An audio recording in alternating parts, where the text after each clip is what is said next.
வணக்கம் நண்பர்களே, நான் சிவா கோவிலிருந்து. இந்த பதிவுக்கு போகிறதுக்கு முன்னாடி நாம் ஒரு இரங்கல் செய்தியை பதிவு பண்ணிக்கிறோம்.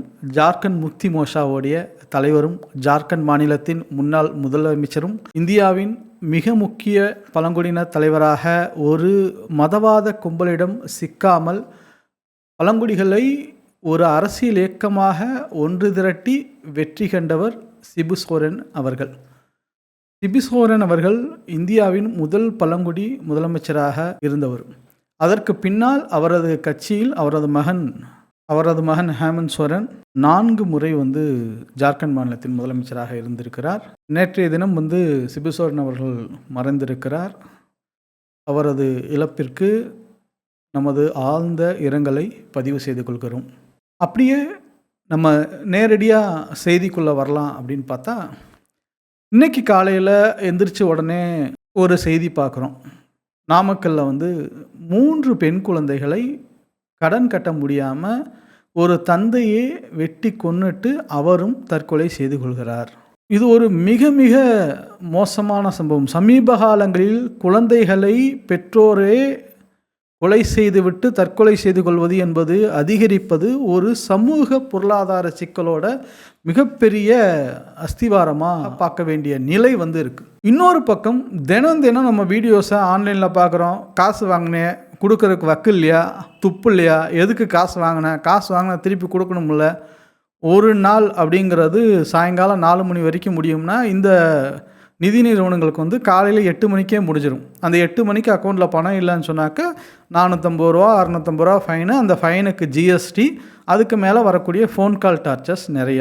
கடந்த 10 ஆண்டுகளில் ஏற்கனவே நாங்கள் இந்த நிதி நிலைமை, குறிப்பாக வங்கிகளுடைய அந்த நம்பிக்கைத்தன்மை செயல்பாடுகள் மிக மோசமாக சிதைக்கப்பட்டிருக்குது அப்படிங்கிறத நாங்கள் ஏற்கனவே ஒரு பழைய பதிவில் திரு தாமஸ் பிராங்கோ அவர்கள் அகில இந்திய வங்கி ஊழியர் சங்க தலைவர் பேட்டி எடுத்து ஏற்கனவே பதிவு பண்ணியிருந்தோம். இன்றைக்கி ஒரு பரபரப்பாக இருக்கிற விஷயம் என்னால், அனில் அம்பானி, உங்களுக்கு சொல்ல தேவையில்லை, ரிலையன்ஸ் கம்யூனிகேஷனோட சேர்மனாக இருந்தவர்.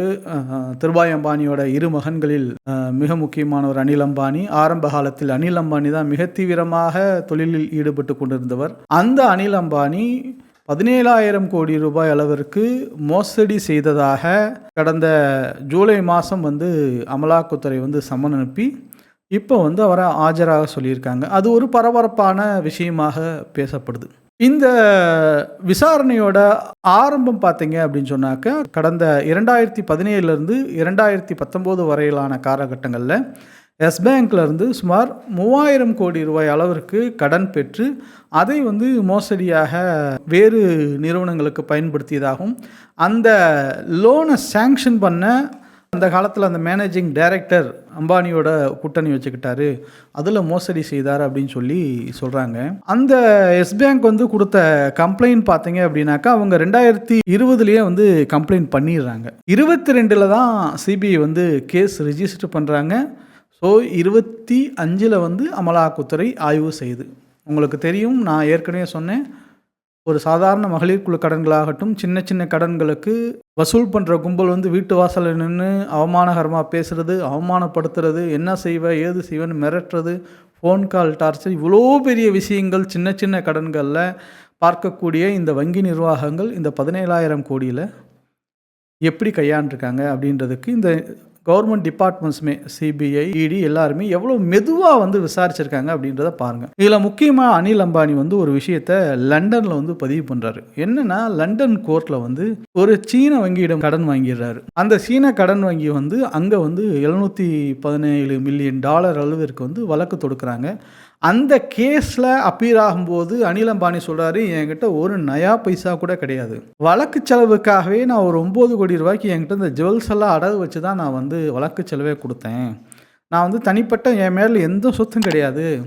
அங்கே சில கேள்விகளை கேட்குறாங்க. அனில் அம்பானி ரெக்வஸ்ட் பண்ணுறாரு, இல்லை இதை ப்ரைவேட்டாக வச்சுக்கலாம் நம்ம அப்படின்றப்ப அதை லண்டன் நீதிமன்றம் மறுத்து விட்டது. அந்த லண்டன் நீதிமன்றத்தில் சொல்லக்கூடிய விஷயங்கள்லாம் முக்கியமாக, ஏன்னா அவருக்குன்னு ப்ரைவேட் ஷிப்பெல்லாம் இருக்குது. இன்றைக்கு வரைக்கும் தனியாக பெரிய பெரிய அந்த யாட்சின்னு சொல்லுவாங்க, மிகப்பெரிய சொகுசு கப்பலை தனியாக வச்சுருக்காங்க. அவங்களுடைய அந்த டீனா அம்பானி, அனில் அம்பானியுடைய மனைவி டீனா அம்பானி மிகப்பெரிய சொகுசு வாழ்க்கை இன்னும் வாழ்ந்து கொண்டு இருக்கிறாங்க. அவர்களோட வீடு 10 மாடி அளவு கொண்ட மிக பிரமாண்டமான வீடு, ஹெலிபேடோடு இருக்குது. இவ்வளோ வசதியோடு வாழ்ந்துட்டு இருக்கும்போது கேட்டால் எல்லாமே என் மனைவி அவங்களோட பேரில் தான் சொத்து இருக்குது, என் மகன்கிட்டருந்து நான் வந்து கடன் வாங்குகிறேன், எங்கள் அம்மாட்டேருந்து நான் கடன் வாங்கியிருக்கேன், இப்படியான ஸ்டேட்மெண்ட்டில் கொடுத்து தாங்கிட்ட ஒன்றுமே இல்லை, நான் ஒரு ஜீரோ, நெட்வொர்த் இஸ் ஜீரோ அப்படின்றத சொல்கிறாரு. லண்டன் நீதிமன்றம் இதை ஏற்றுக்கல. நீங்கள் $712 மில்லியன் வந்து நிச்சயமாக சீன நிறுவனத்துக்கு கொடுக்கணும் அப்படின்னு உத்தரவிடுது. இல்லைன்னா மிகப்பெரிய சட்ட ரீதியான நடவடிக்கைகள் எதிர்கொள்ள வேண்டும் என்கின்ற உத்தரவையும் பிறப்பிக்குது. இன்னொரு பக்கம் அப்படியே இந்தியாவுக்கு வந்தோம்னா, இந்தியாவில் ஏற்கனவே உங்களுக்கு நான் சொன்ன மாதிரி எஸ் பேங்கோட அந்த கரப்ஷனில் வந்து பார்த்திங்கன்னா மிக மெதுவான நடவடிக்கை. ஸ்டேட் பேங்க் ஆஃப் இந்தியாவோட அத்தாரிட்டியில் வந்து ரிலையன்ஸ் கம்யூனிகேஷன் நிறுவனம் ஒரு ஃப்ராட்லண்ட் கம்பெனி அப்படின்னு டிக்ளேரே பண்ணுறாங்க. இந்தியாவில் இதுவரை இது போன்ற மோசடி நிறுவனங்கள் அப்படின்னு பெரிய அளவில் டிக்ளேர் பண்ணப்பட்டதில் மிக மோசமானது இந்த ரிலையன்ஸ் கம்யூனிகேஷன் லிமிடெட். இதில் இன்னொரு கூத்து நடந்திருக்கு. ஏன்னா 45,000 கோடி ரூபாய் அளவிற்கான கடன் பெற்ற இந்த நிறுவனம் வந்து திருப்பி செலுத்ததாக ஒரு காம்ப்ரமைஸ், அதாவது ரைட் ஆஃப் பண்ணாங்க. எவ்வளவுனா 407 கோடி ரூபாய், ஒரே 1% தொகையை மட்டும் கொடுத்து அந்த 45,000 கோடி கட்ட தேவையில்லை அப்படின்னு சொல்லி இது பண்ணாங்க. இது போன்ற பல வங்கிகள், தேசிய வங்கிகள், தனியார் வங்கிகளால் வாங்கப்பட்ட கடன்கள் ரைட் ஆஃப் செய்யப்பட்டது எந்தவித கேள்வியும் இல்லாமல். சரி, இவ்வளவு மோசமாக நிதி சிக்கலில் இருக்கக்கூடிய ஒருவர் அந்த அனில் அம்பானிக்கு இந்தியாவின் மிகப்பெரிய இராணுவ ஒப்பந்தம் அப்படின்னு சொல்லக்கூடிய ரஃபேல் விமான ஒப்பந்தத்தை தூக்கி மத்திய அரசு கொடுக்கறது. இதோட டைம்லைன் வந்து நான் சொல்கிறேன் கேளுங்க. அந்த டைம்லைன் ரொம்ப சுவாரஸ்யமாக இருக்கும். 25 மார்ச்சில் வந்து டசால்ட், அதாவது ரஃபேல் வந்து டசால்ட் நிறுவனம், ஃப்ரான்ஸோடது, அவங்களும் ஹிந்துஸ்தான் ஏரோநாட்டிக்கல் லிமிடெட்னு சொல்லக்கூடிய இந்தியாவுடைய தேசிய நிறுவனம்னு சொல்லுவோம். அது ஒரு நேஷனலிஸ்ட் கம்பெனி.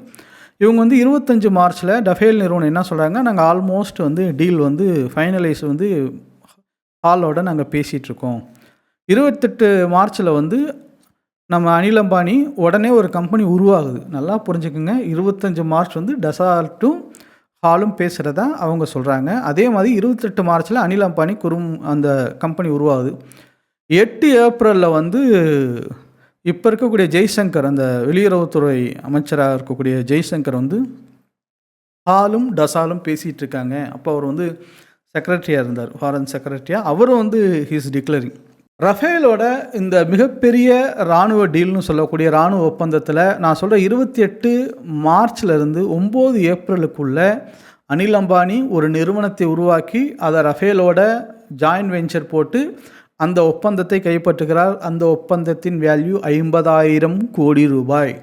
ஏற்கனவே வங்கிகளை ஏமாற்றி பல வகையில் வந்து ரைட் ஆஃப், அதாவது வங்கி கடன் தள்ளுபடி செய்யப்பட்டது. நான் சொல்கிறது இழப்பீடு வேறு, வங்கியில் இருக்கிற பணத்தை நேரடியாக ரைட் ஆஃப் வேறு. இழப்பீடு அப்படின்னு சொல்லக்கூடிய விஷயம் வந்து ஒரு யூகத்தின் அடிப்படையில், இந்த ஏலம் நடந்தால் இத்தனை 1000 கோடி நமக்கு வந்திருக்கும், அதில் இழப்பீடு அப்படின்னு சொல்லுவாங்க. ஆனால் இது நேரடியாகவே மக்களின் சேமிப்பு பணத்தை வந்து காலி பண்ண ஒரு விஷயம்.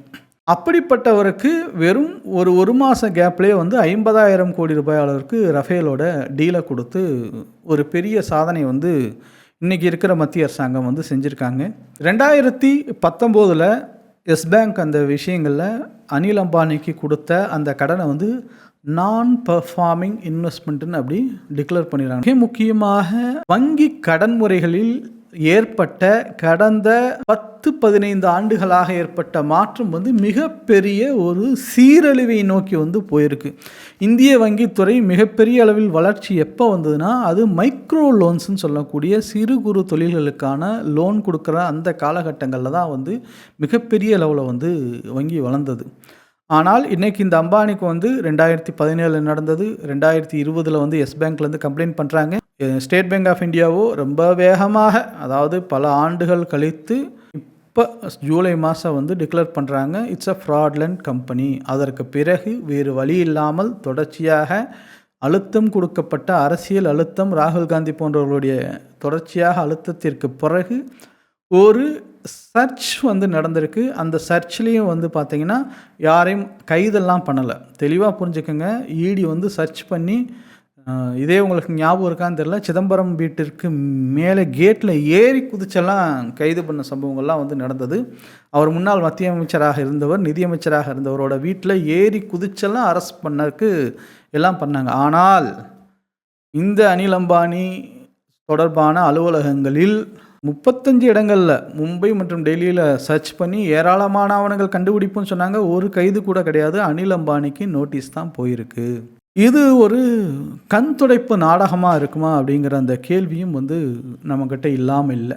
அம்பானிகளுக்கும் அதானிகளுக்கும் கோடிகளை கொடுத்துட்டு நீங்கள் ஜிபே யூஸ் பண்ணால் காசு, பர்சனல் லோன் டிலே பண்ணால் ஒரு நாளைக்கு இவ்வளவு ஃபைனு, ஒவ்வொரு நாளும் ஃபைனு, அதுக்கு ஃபைனுக்கு ஜிஎஸ்டி, இல்லைன்னா கந்து வட்டி, அதாவது இந்த வசூல் பண்ணுகிற கும்பல், ரவுடி கும்பல். இந்த பேங்கிங் கான்செப்டே வந்து கந்து வட்டி கொடுமைகள் வந்து மக்களை காப்பாற்ற வேண்டும் அப்படின்னு சொல்லி ஒரு கான்செப்டாக தான் உருவாக்கப்பட்டது.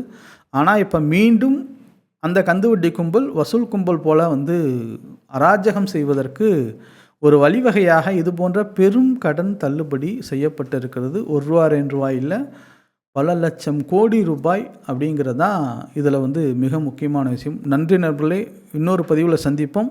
இந்த தேசிய வங்கி கடன் தள்ளுபடி தொடர்பாக நீங்கள் தெரிஞ்சுக்கணும்னு நினச்சிங்கன்னா ஏற்கனவே நாங்கள் பதிவு செஞ்சுருக்கக்கூடிய அந்த பழைய வீடியோஸை பாருங்கள். இன்னும் உங்களுக்கு தெளிவான ஒரு புரிதல் வந்து இருக்கும்.